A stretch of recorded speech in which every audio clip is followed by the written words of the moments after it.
Are you looking for inspiration on a daily basis? Then check out Deal to Heal Teas. With our inspirational teas, you're sure to find something to inspire you. That's deal2healteas.com. Put some inspiration in your situation. Wear inspirational tea and be inspired all day. Let's go to deal2healteas.com.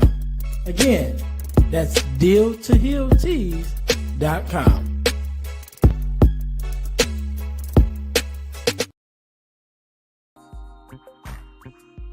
Hey guys, if you're enjoying this podcast, then I know you'll enjoy the Girl Dad Discussion podcast.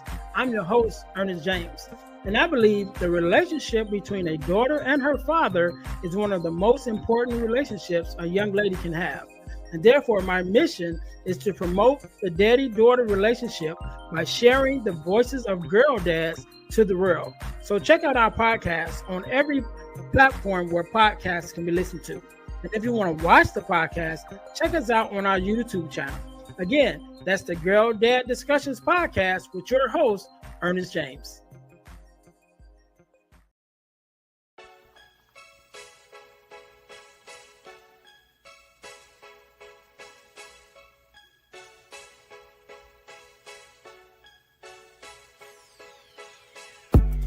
Welcome to Deal to Heal with E. James podcast. On this podcast, my guest and I will discuss topics and ways to help us to heal in every area of our lives. I believe that everyone can live a life that is happy, healthy, and whole. So I'm on a mission to help people to deal, heal, and fulfill. Deal with your problem, heal from the pain, and fulfill your purpose. Thanks for tuning in. Let's get to it.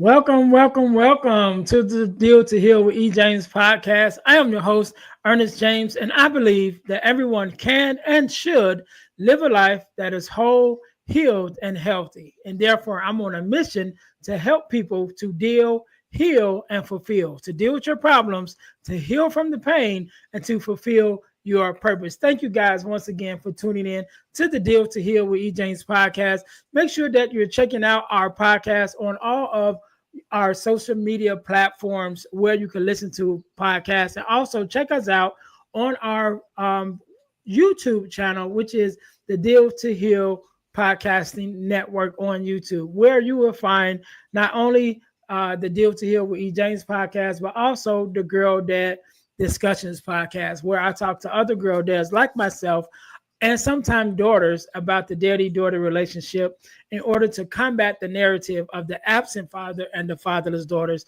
So you can find the Girl Dad Discussions podcast, as well as the Deal to Heal with E. James podcast that you're currently listening to, and several other podcasts that is also available on our YouTube channel, which is the Deal to Heal Podcasting Network. So make sure you guys go and check that out. And while you're there, while you're checking that out, also check out our ebooks. Right now, I am giving away my ebook, The Forgiving Me, the 4-step guide to self-forgiveness, absolutely free. So if you go to ebooksbyejames.com, you can get your copy of Forgiving Me, the 4-step guide to self-forgiveness, absolutely free. And while you're there, check out our other ebooks that we have available, including the Core 4, which is the 4 core values that every daughter should get from her father, as well as the From Males to Men, which is a male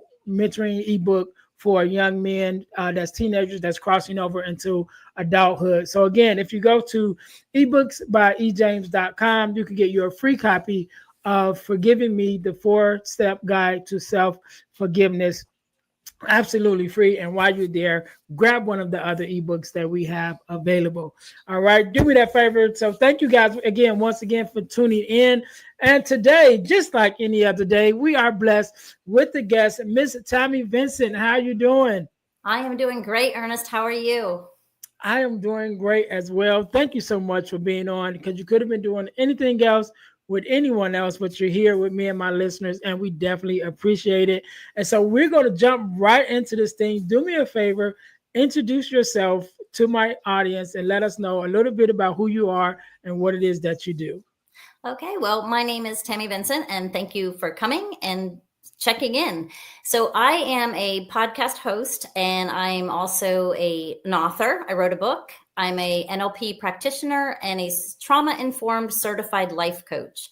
And what I do is I help people get from being stuck and having grown up with a bunch of junk that they just never really dealt with, and now it's followed them into adulthood, and they're kind of a little lost, kind of a little confused, and things just aren't the way they are or they should be or can be. So I help them find their purpose and figure out how to unravel some of the past so that they can go forward in a better future.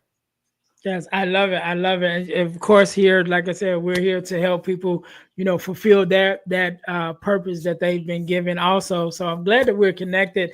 So let's go back. Let's go back a little bit in your background, because I always say those of us who live our lives to help others and in service of others, generally came from some incident in our past that maybe we could have used some help or some service, and that's how we kind of cross over into the work that we do. So in your background, take us a little bit back in the early version of who Tammy was, and what was those things that happened in your life that made you like, okay, now I'm going to spend my life helping those who may have some of the traumas that I've witnessed of my own.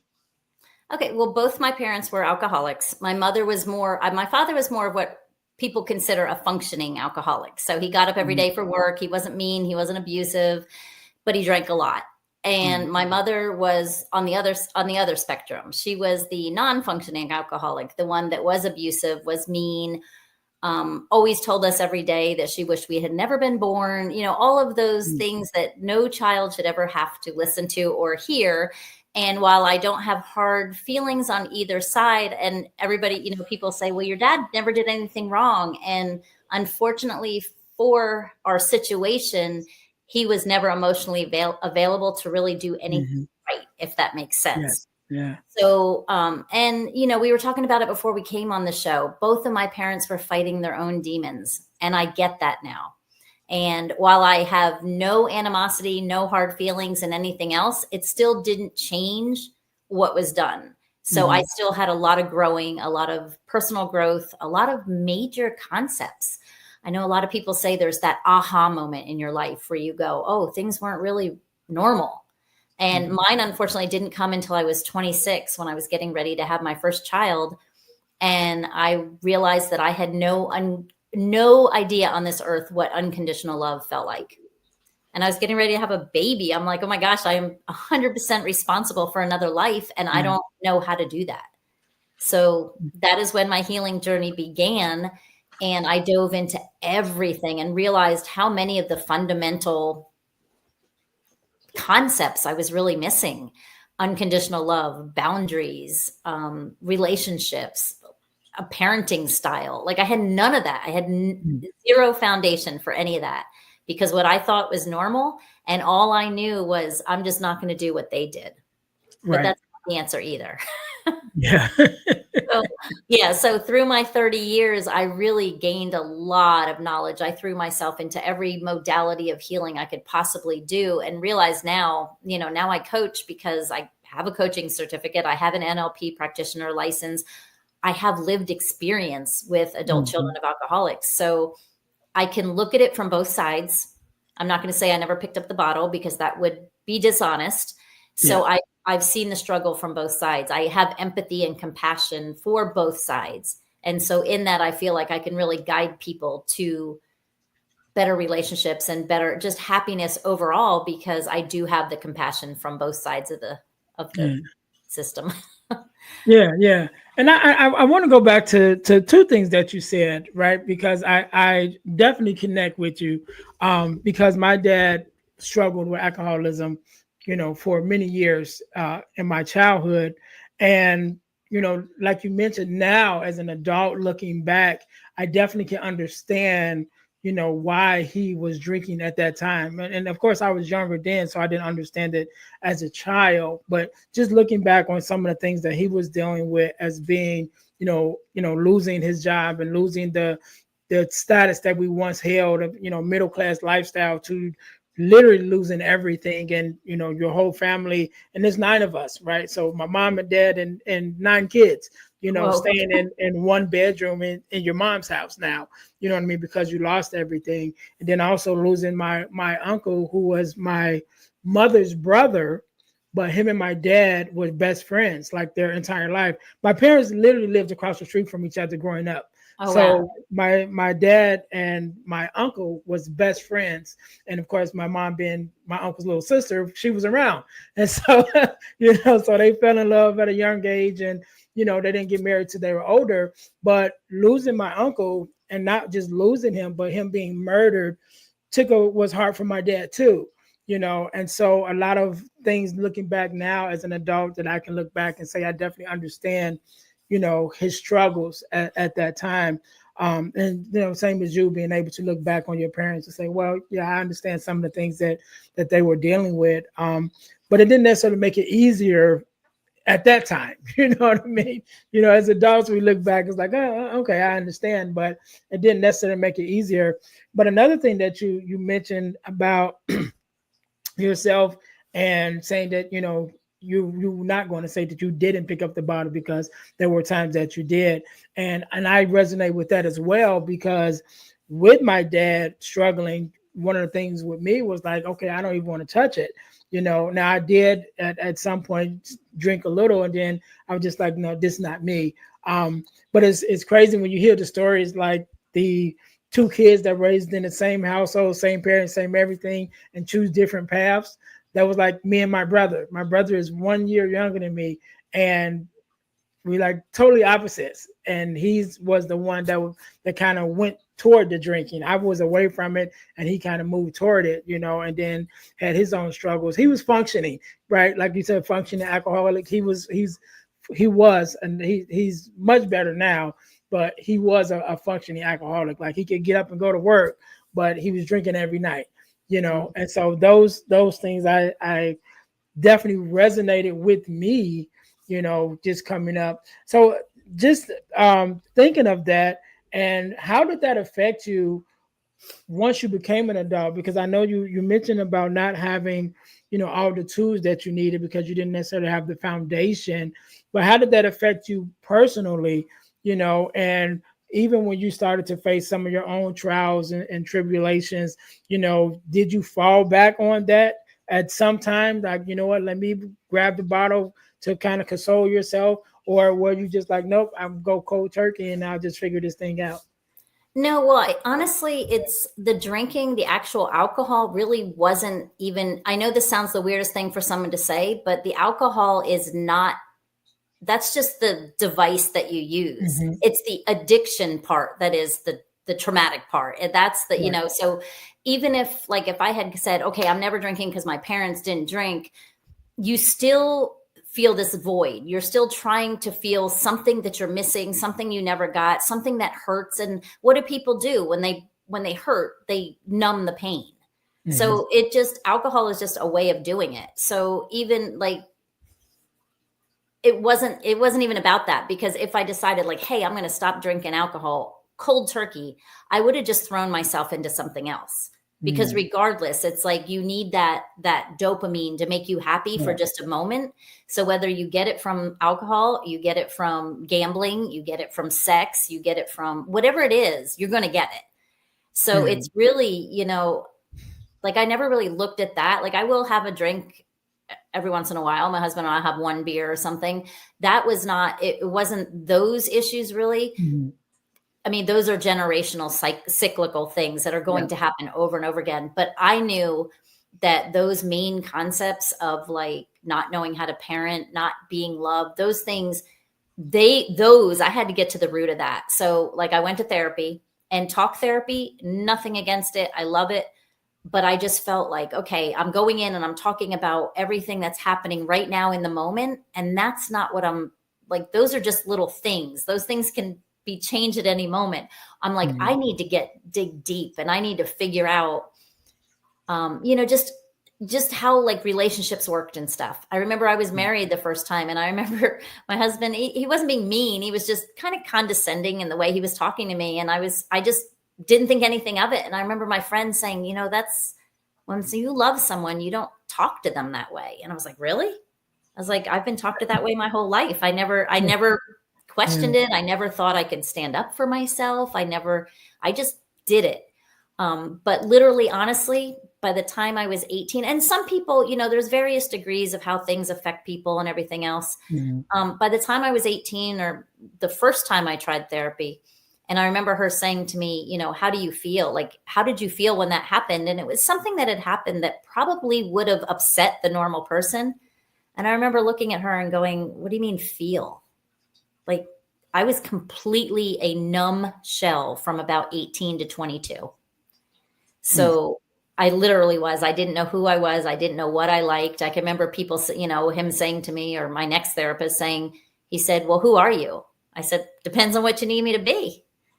Like, I can be whatever you need me to be. I can be happy. I can be mad. I can be sad. I can be super professional. I can be a floozy. Like, you tell me what you need me to be right now to fit in, to feel like part of something, and I'll do it. Yeah.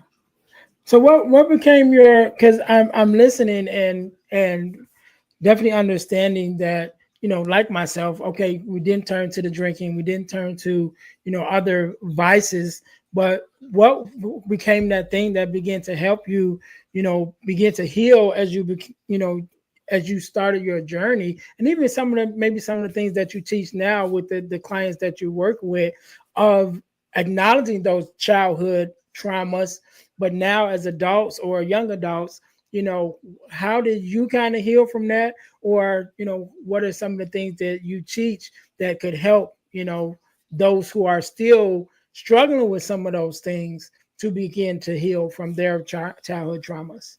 Well, the first thing is to really acknowledge that they're there and understand that they followed you into adulthood, because some people don't even know. That is their normal, the way they live. But certain things, like when you look at, they call them ACOAs, so adult children of alcoholics. When you look at them, there's like, they call it the laundry list, and it's like 13 traits that they're going to have, regardless, almost 100% deniably. If they don't get help, this is how they're going to end up as an adult. And some of those are like people pleasing, and being afraid of authority, and just insecurity in general, and a lack of self-esteem and things like that. So, and also acting like a child, you know, something that, because for the people out there listening, and I don't know, you know, your listeners, I don't know exactly where your group is, but I truly believe in something that's called Deal to Heal. They're all people that have gone through something.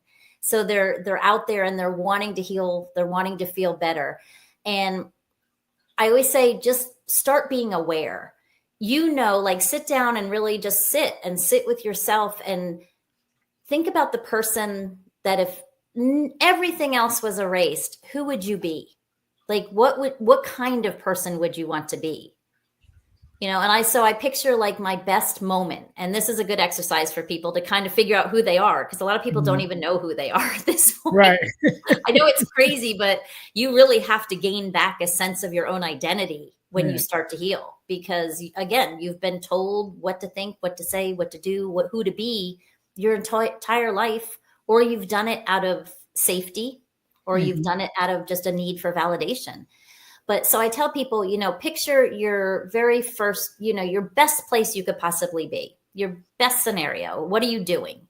And then think about all of the people and all of the things that kind of surround that moment. So it could be on the beach with your friends. And then picture those people. Like, are they funny? Are they kind? Are they friendly?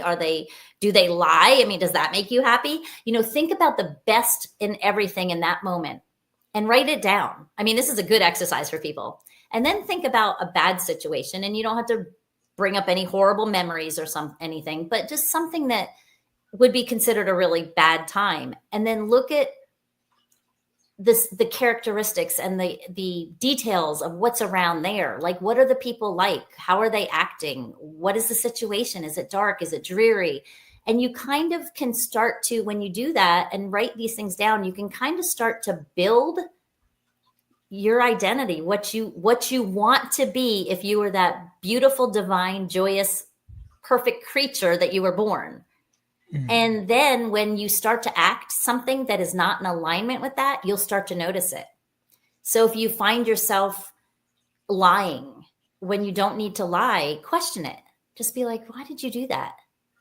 And then my best, and just start to, when you snap at somebody and wow, that's not me. I'm not a snappy person. I'm not mean. I'm not condescending. I'm not rude. Why did I act like that?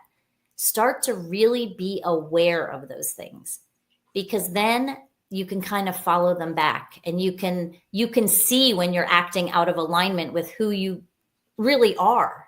Mm-hmm. Because 9 times out of 10, you're not acting from your present moment and your present state. You're acting from the wounded child inside of you. That's like the 5-year-old having a temper tantrum, I like to say. Right. When I snap at my husband because it's something I want that he doesn't think I should have, it's like literally like the 5-year-old me not getting what I want and stomping my feet because I never get what I want. And now I'm like, I'm 56. I deserve to get what I want. So it's literally the wounded child acting out. So you have to start to be aware is the first step.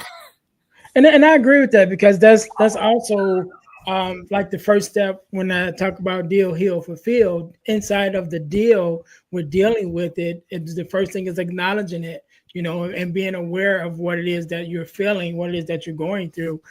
So I definitely agree with that, because you can't begin to heal it if you don't address it in the first place, and also one of the things you said, and it's about to skip my mind.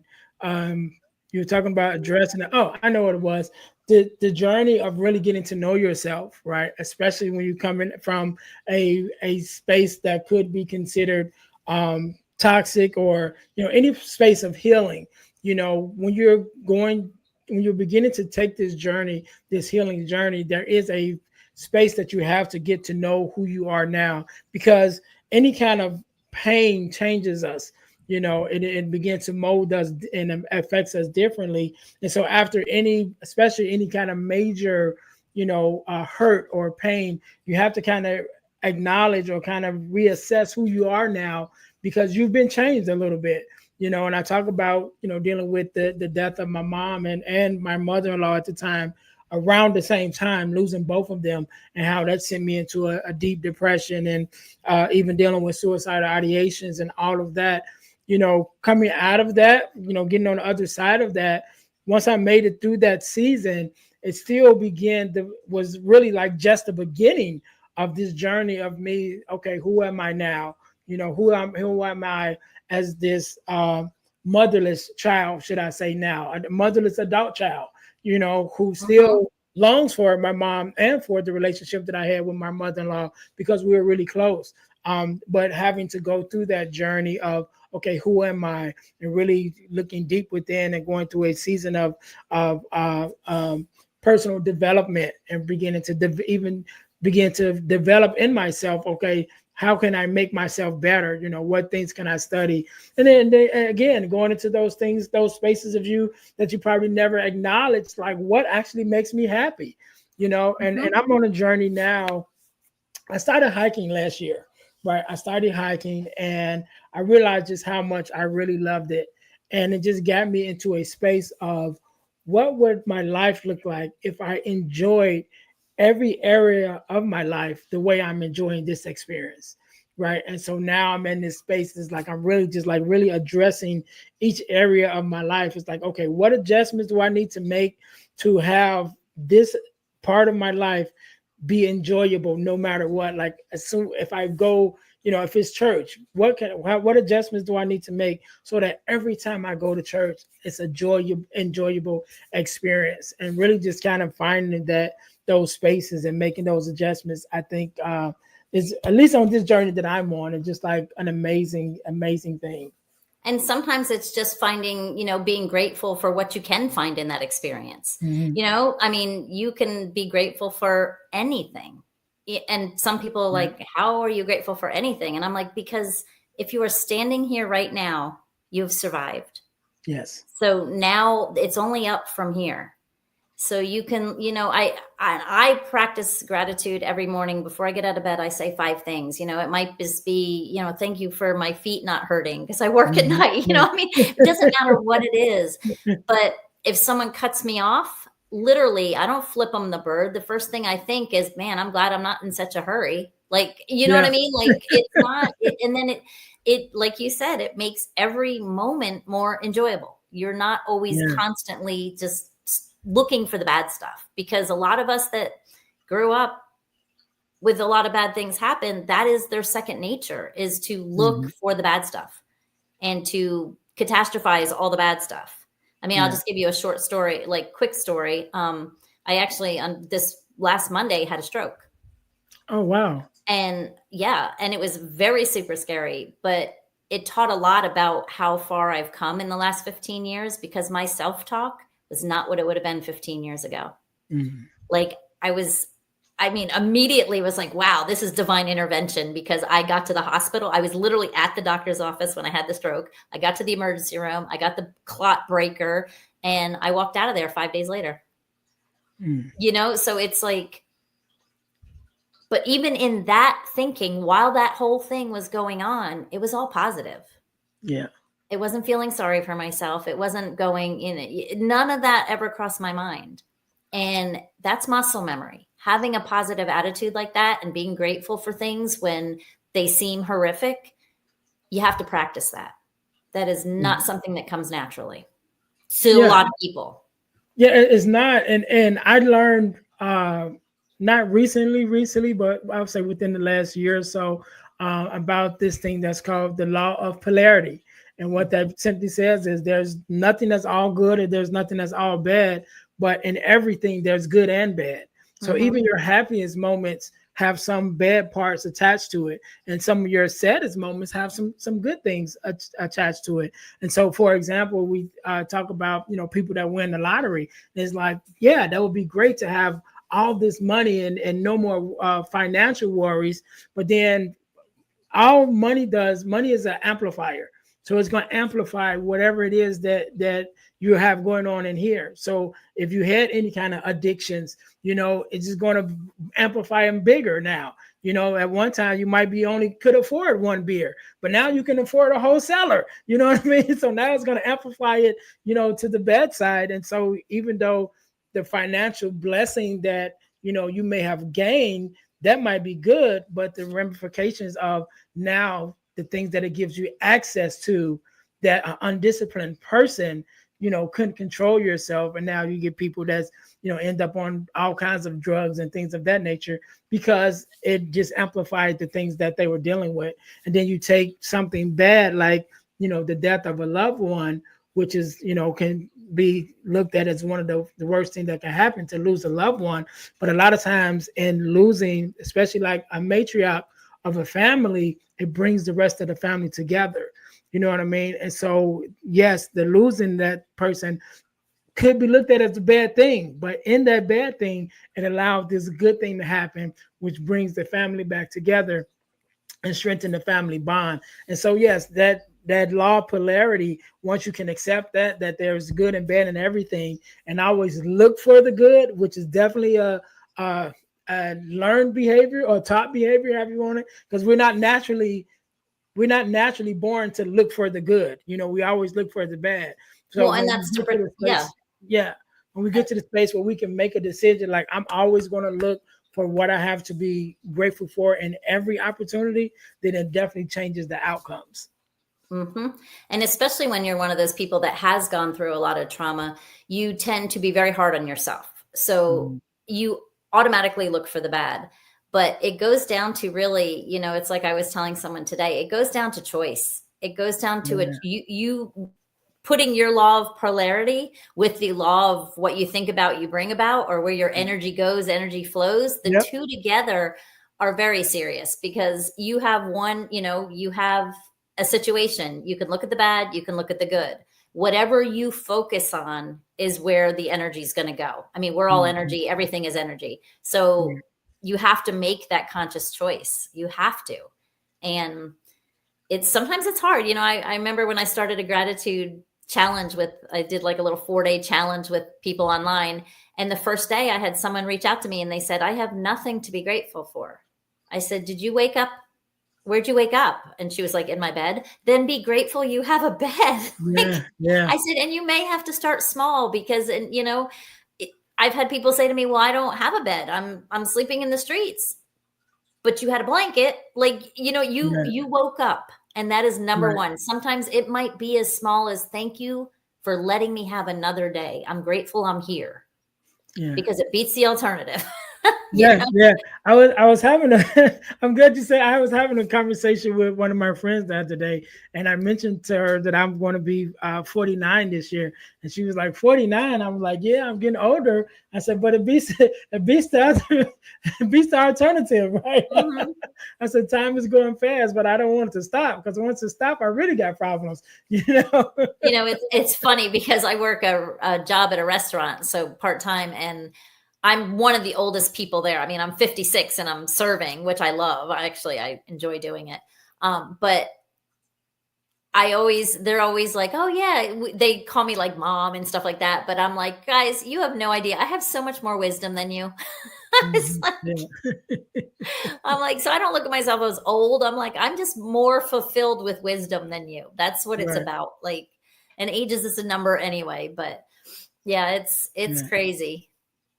Yeah, and I think that's amazing. You know, like you said, making that choice to be able to look at the good things, and I think it's important, like you mentioned, that even when we start looking for the things to be grateful for, that we start with the smallest things. And I think when we start looking so big, like what do I have to be grateful for, and we're looking for this big amazing thing, we miss so many small things that add up to the amazing things. You know, and like you said, just the number one, you woke up. That means anything that happened yesterday, anything happened in your past, you woke up to another day to change the future. You know, you have the opportunity to change your future. So even if you woke up and you didn't wake up in the bed, you woke up under a blanket, but you woke up. So that means you have the day to make some adjustments so that maybe tomorrow when you wake up, you will wake up in a bed, you know? And so I think though, when we are able to look at those small things and appreciate those small things, then we'll even recognize how each of those little things add up to big things, you know? And yes, absolutely. And I saw you on one of your shirts and I really liked it. And I don't remember what the quote was, but you said something about, and it said like, you got to do the work. And I wanted to point that out. I don't remember I was reading through as your little. It said, don't wish work. That's one of my favorite shirts that I designed. And I like that.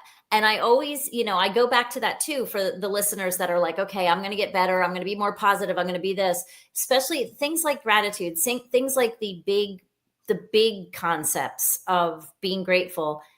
Feel it in your body. Don't just write it down and put it away. Don't just say it to say it.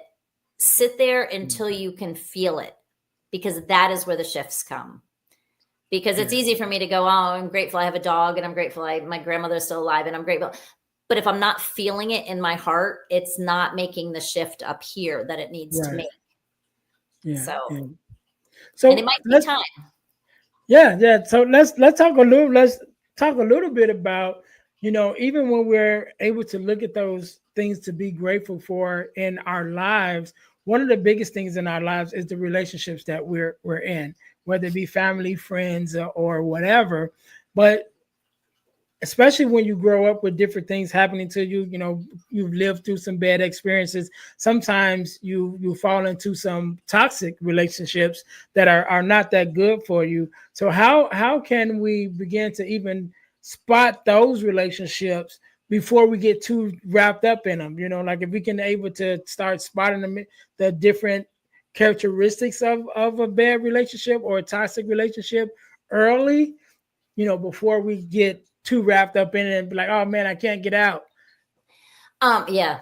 My biggest tip on this one is, first of all, get to know yourself. Mm-hmm. Because if you know yourself and you respect yourself and you love yourself, when something feels wrong, use your gut instinct. They call it a gut instinct for a reason. If somebody says something to you, or you see something, and you get that little, I call it the gut punch, and you have that feeling, listen to your intuition, first of all, because you're probably right. You know, Yeah. so just listen to that. Get to, you know, if somebody says something rude on your first date and be like, whoa, and you're like, whoa, that wasn't very nice. Well, that wasn't very nice. And that is that person, because I always tell people, especially when you're getting in a new relationship, that person is on their absolute best behavior. Yeah. So if you're getting an icky feeling right from the beginning, then you're going to get way ickier feelings when you've been with them.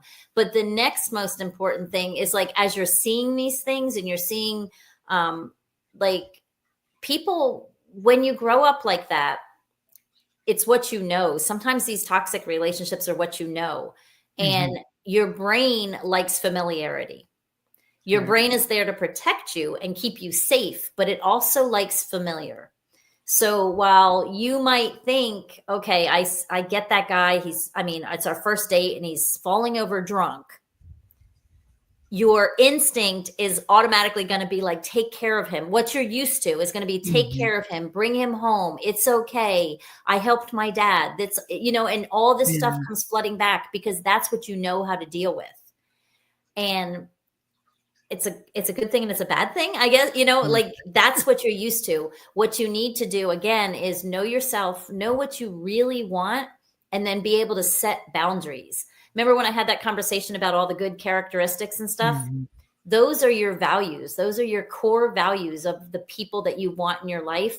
And you need to know, like, if you don't want dishonest people in your life, the first time you catch someone in a lie, that's it.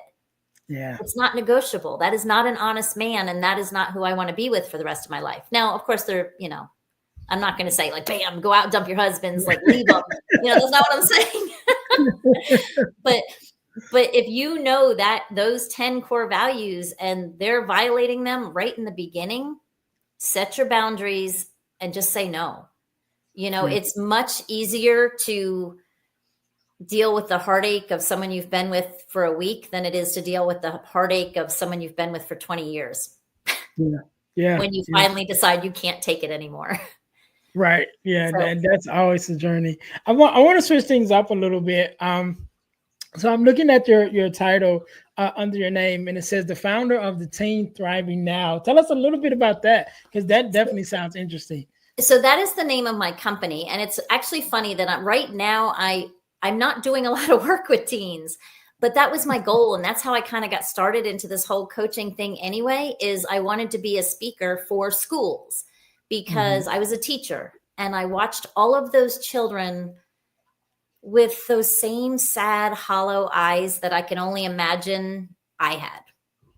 And so when I was teaching, I always went at it with giving the kids the benefit of the doubt and assuming that kids, there's teachers, I've heard them say, oh, I hate these kids. They don't want to learn. There's no kid on the planet that doesn't want to learn. If they're not learning, it's because something else is distracting them and keeping them from learning.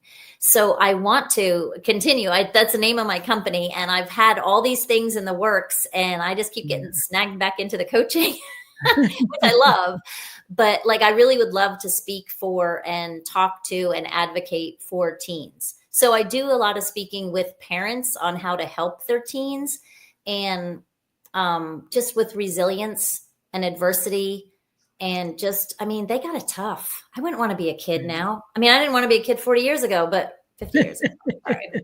But I would not want to be a child in this world because parents are struggling, teachers are struggling, everybody seems to be struggling, and they need all the help they can get. So it's like my big mission. I will speak. I do a lot of speaking for groups of parents and teens, and and I just try to help empower them. Because as we all know, sometimes the people that we should be able to count on the most for our stability and our support and our love and our caring are the people that are doing us wrong. Yeah. So I want teens to understand that, I don't care. Everybody has a higher power. I don't care if it's God or the Buddha or the goddess or the universe or the rock in your front step. Everybody should at some point believe that it's bigger than them, that they can't handle everything. And know that between whatever that higher power is and whatever's right there and that they were born with in their heart is really all they need.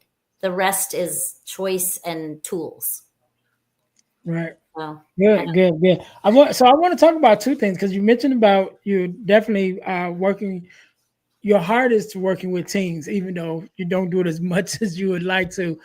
That's my heart too. Being a speaker now, my goal is to press more into schools and to have more speaking engagements with working with students and being able to speak in the schools. But also, you're an author, and you yes. also have a is it an online course? I have online courses. I have a podcast. I have an online course. I have a whole series I'm actually getting ready to start with a bundle of 50 courses I'm creating right now. Wow. Okay. Well, tell us a little bit more about that. Let's start with the book. Tell us about the book. So the book is called Surviving Alcoholic Parents. And I laugh because I was talking to you before we started here, and it is actually banned on Amazon because for some reason AI picked up the title and the picture on the front and said I was condoning child abuse. It is literally the biggest crock of poo-poo I've ever seen. But you can't argue with Amazon. They're not a person. They're just a computer. Yeah. But it's an A to Z guide, literally A to Z, because I wanted it to be user friendly for children, and it explains all of the things as growing up with alcoholic parents. So you might open to B, and it might explain blackout drunk, because some parents, I didn't know that when my mom said something to me, and then I questioned her the next morning and she called me a liar and told me I was crazy, that she actually didn't remember talking about that.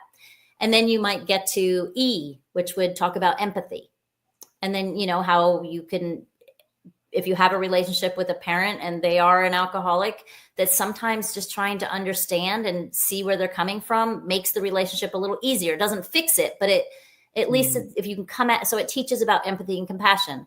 Then you get all the way to Z, and it talks about Zen, about how you need that safe space. You need that quiet space for yourself. And sometimes just taking a deep breath, slowing down can get you out of a space. It talks about anxiety. So everything is literally a letter.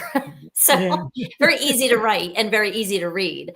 But I did it so that, because I have parents that read it that say, I wish I had this when I was 12 all the time. I wish I did. I wish someone had explained to me Al-Anon and Alateen and alcoholism in general, addiction, and the fact that it's a disease. And like, nobody told anybody anything. And so as a child growing up like that, you grow up lost and confused and angry. Where if somebody could have just told me when I was 10 that mommy was sick and that she didn't understand what she was doing, my whole life might have been different. But they didn't. She was just a crazy drunk. You know what I mean? So, but so it's the book I wish I had. And you can't get it on Amazon because Amazon banned me. I think it's on Barnes and Nobles, but I just have stacks. I have like 300 of them at my house, and I just mail them out. So you can go to my website, which is just my name. That's super easy. TammyVincent.com. And you can order one if you want. Or you can get the Kindle version for 99 cents. So, I don't know if it's still on Kindle. Yeah, it is. I still have it there. So, but that's my book. And it was fun to write. It was very healing to write. It brought up a lot of memories. You'll find that in your healing journeys, everybody out there listening, that you get the memories as you're ready to deal with them and not before. Not before. And I just want to speak on one of the things that you said about, being able to empathize with your parent. And it doesn't make it right, but you're able to kind of understand a little more. And I remember doing an interview on a podcast called the Untapped Keg, and the host, I would say, is a former alcoholic. I know they refer to themselves as different things, but I don't have to be correct because I'm not. This is not my podcast. But he's a former alcoholic. But I remember us having the conversation, and the conversation was about my dad, and really me just kind of giving a child's viewpoint of what he was dealing with during my childhood. And I remember really never really processing it as much as I was processing in that interview, and really began to think back on, some of the things I mentioned about, losing your house and losing your job and losing your best friend, who's been your best friend your whole life, and not just losing him, but for him to be murdered, and, that whole thing. And in the midst of that podcast and me, sharing the story of my dad from my viewpoint, and I said several times in the interview, like, this is how I remember it and how I see it. So it's not his words, it's kind of mine, but it really allowed me again to empathize and really be like, man, I understand why he was going through so much, especially as being an adult now with your own kids and realizing how volatile, life can be with, you're up one day, you're making money with a good job, but then now the job is no more. Because I've been through that where they just shut the whole company down. It's like, it's nothing you did. You're like, they just decided to shut it all down. And you're like, well, what am I supposed to do now? And still having a family and having children, wife and kids that you have to care for. And just really, again, that interview allowed me to really empathize with my dad, with all the things that he was going through. And then going back to being grateful that he made it through all of that and still with us now. I mentioned, losing my mom, but my dad's still here and, healthy and, still kicking, and I'm grateful for that. But that just going through those thoughts and going through the interview really helped me to empathize with, his journey. So, well, and that's why we do what we do, Ernest, because every time you tell your story, you heal a little more, whether you know it or not. Yeah. And I bet you the people watching that podcast heard that and probably witnessed you with that realization. And how many people do you think had that same realization right then and there? Yeah. Kudos to you. That gives me goosebumps. Thank you. So let's talk about these courses. You said 50 courses at one time? 50, yes. So I did a summit and I had 45 speakers in it. And I'll make this a quick version. And in the 45 speakers, it had like 10 different topics. And they were talking about something. And one girl said something really made me cringe because I didn't see it that way. And I thought, that's not. And then I thought to myself, Tammy, that's kind of judgmental. Like, everybody sees things from different perspectives. Like, I might say something to you and you might take it a totally different way. But we all of us healers, no matter what world we're in, we all have the same ideas. It's the same universal struggles. It's the same stuff we're going through. We all have just different ways of talking about it. So what I came up with was a series. It's called the Collective Wisdom Healing Series. And it's 50 different courses on all kinds of stuff. And I'm spearheading the whole project, so it'll be my little part in it. But I want to have contributors that put in books and PDFs and guides and anything they use to help them. And also people to write actual courses. I want coaches and therapists and doctors to do little mini courses so people can get different perspectives on these same universal problems. And I'm super excited. I just it really came to me when I was doing that summit in December. So I've got it going. I've got all 50 courses mapped out. I've got 18 contributors so far. I need 250 contributors. So yeah, need lots. but I just think it's going to be amazing because I have clients that I literally will say something to them 10 times and they don't get it. So I will get on a podcast. I'll bring a guest on a podcast and I'll egg them on so that they say it. And then I'll send that podcast to my client. She's like, wow, yeah, that's what you were trying to tell me. And I want to go, the thing, like, I literally want to bang my head against the wall, but I'm like, you know what? I don't care how they get the information. I don't care how I get it to them. I just want to help them. Yeah. And we have that problem a lot of times with our children, right? And I talk to a lot of parents and they're like, I'm trying to tell them this and they're not listening. I said, do yourself a favor. Stop telling them. Call one of your friends and tell your friends to tell them. It's that simple. It's like, you ain't got to stress out. Sometimes they get so used to hearing our voice over their whole lives saying, don't do this, do that, don't do that, that they kind of zone out, to our voices. And sometimes they just need a new voice to listen to. And so if you got a good friend that you can call and say, hey, look, my kid is struggling with this. They're not listening to me. I just need you to tell them the same things that I'm saying, and they'll hear it. And it's like magic, it's like a new voice. It's like, oh, really? That's what it is? And you think to yourself, like, I just told you that yesterday.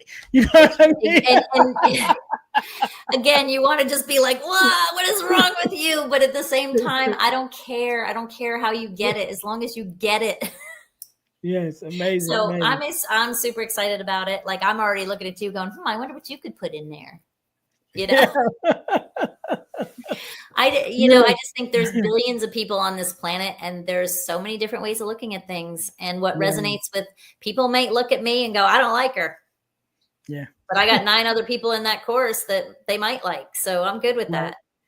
Yeah, and that's how it is. And it's just like a therapist, you're looking for the right fit. It's like, there's hundreds and thousands of therapists, but you got to find the one that you connect with, that you feel comfortable with, and that you believe that can help you. And it's the same way with anything that we do, whether you talk about mentors or coaches or, pastors or whatever, it's like, okay, who resonates with me the most? Who do I feel that connection with the most? And it could be the same information, but we just have an ear for how we interpret things and how we receive information. And so you have to find the person that can give us the information in a way that we can receive it. And that's what matters in the end. Or it could even be like literally just timing. You might hear it the second time, and if you only had one little module of me talking, you're not going to hear the second time. So I was like, no, I'm going to find a way. And that was what came to me. I think I was in the shower. I think it came to me in the shower. I do my best thinking in the shower. Yeah. It's the running water. It does miracles. I think so. I love it. I love it. So last thing, we're talking about the courses, and you mentioned before we got on about being able to offer the listeners a code or something of that nature. Yes, actually, I do have a course that I like it. It's a self-guided course, but you can jump on for all the support you need throughout the course. It's called Trials to Triumph. And it's set up to be an 8-week course. You can take your time as much as you want. But if you go, probably the best, are you going to put my links in show notes, or do you? Okay. You can save them for those that's listening. But yes, they will be. I'll say it. So probably the easiest place to go is just to my website, which is my name, www.tammyvincent.com. And then you'll look where it says Trials to Triumph course. And there's a code. Just type in there, Heal for Free, FOR, not the letter number 4. So just type in Heal for Free, and you can get the course that normally sells for $197. You can get it for nothing. If you don't want to go to my website, go to the podcast. I have it in every show notes of every episode I do. And my podcast is called Adult Child of Dysfunction.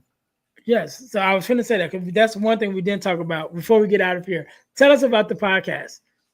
So the podcast it's called Adult Child of Dysfunction, Thriving After Chaos. And it's all kinds of different stories. And every single one, I keep it a teaching podcast.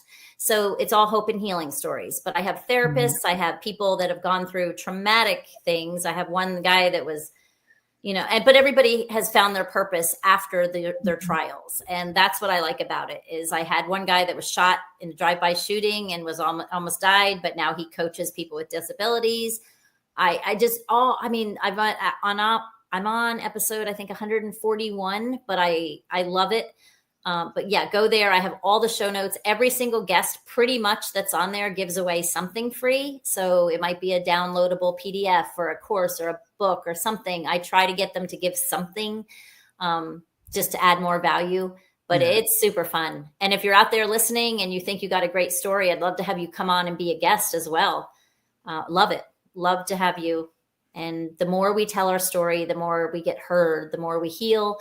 And not only that, but the more people out there that don't have it, aren't quite ready to tell their story. Every time they hear someone else tell their story, they believe they're not alone just a little bit more. And eventually they will. I love it. I love it. Tammy, I want to thank you so much for being on. Thank you for coming on and sharing your story, your expertise. I want you to have the last word, and I want you to leave us with your social media handles and things of that nature, and leave us with a word of advice, motivation, however you feel, right? And so I'll give you a couple seconds to think about that. To my listeners, thank you guys for tuning in once again to the Deal to Heal with E. James podcast. Make sure you guys are checking me out on my website, which is dealhealfulfill.org. Again, that's dealhealfulfill.org, because my mission, just like the mission of the podcast, is to help people to deal, heal, and fulfill, to deal with your problems, to heal from the pain, and to fulfill your purpose. So make sure you guys are checking me out there. And also there, you can also find the booking page to have me to come in to be a speaker at your school or organization. Everything is there at the dealhealfulfill.org. Also, make sure you guys are checking us out at our ebooks at ebooks.ejames.com. Again, right now, I'm giving away the Forgiving Me, the 4-Step Guide to Self-Forgiveness, absolutely free. When you go to ebooks.ejames.com, you can get your free copy of the ebook, the Forgiving Me ebook. And while you're there, purchase another ebook, which is one of the other ebooks, whether it's the Cord for or From Males to Men, or some of the other ebooks that are also available. Again, that's at ebooks.ejames.com.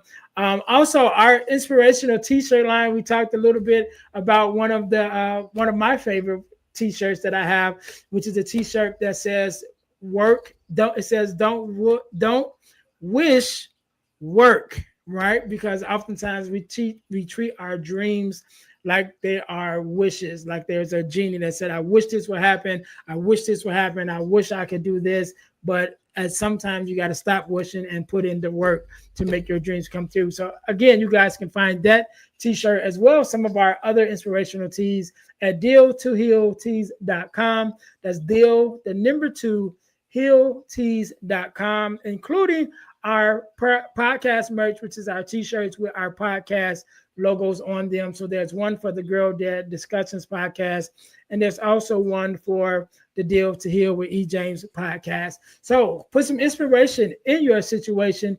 Wear an inspirational tee and be inspired all day. That is our tagline. Again, go to deal, the number 2, healtees.com, deal2healtees.com to get your inspirational t-shirt from there. Last but not least, over the last couple of years, I've been blessed to be a part of an organization called the Forgiveness Mission. And what we do, we have free virtual workshops every other month. And so we talk about everything surrounding forgiveness of self, forgiveness of others, forgiveness of the world, just everything surrounding forgiveness, because we believe it's a very important conversation for us to be able to release the things that we are holding on to, that we carry as a burden. So you can sign up for that free virtual workshop at forgivenessmission.com, or you can go to Eventbrite and look up Forgiveness Workshop, sponsored by the Forgiveness Mission. And those are absolutely free. Whenever you're listening to this, either one just ended or one is coming up. Again, that's forgivenessmission.com for our free virtual workshops. Make sure that you guys go to forgivenessmission.com and sign up for the free workshop. All right. So again, Miss Tammy, thank you so very much for being on. Thank you for sharing your story. I want you to have the last word, so the floor is yours. Well, thank you so much for having me. And thank you everybody out there for listening. I totally enjoyed this. So if you want to come find out where I am, just go to my website, tammyvincent.com, or my podcast, Adult Child of Dysfunction. But I want to leave you with this. Okay. So we were all born, and I think I mentioned this beautiful, divine, happy, joyous creature. And then life happened. And we put on these goggles, and it changed the lens and the way we look at the world. We have it in you. You have it in you to be that person that you were born, that joyous, divine, amazing creature. Don't stop. If you're on these podcasts and you're listening to this, it means you're curious. It means you want more, and it means you want something better and have more happiness. Do whatever you have to do, one step at a time. There's no time limit for healing. It can take a day. It can take a decade. It doesn't matter. Every step that you walk forward is one step closer to complete and utter joy, and you deserve it. You are so worthy. So before you go to bed every night, I want you to say that to yourself. I am loved. I am worthy. I am way more than enough. And we can't end it no better than that. Thank you guys once again for tuning in to the Deal to Heal with E. James podcast, where our mission is to help you to deal, heal, and fulfill, to deal with your problems, to heal from the pain, and to fulfill your purpose. Until next time, you guys be blessed.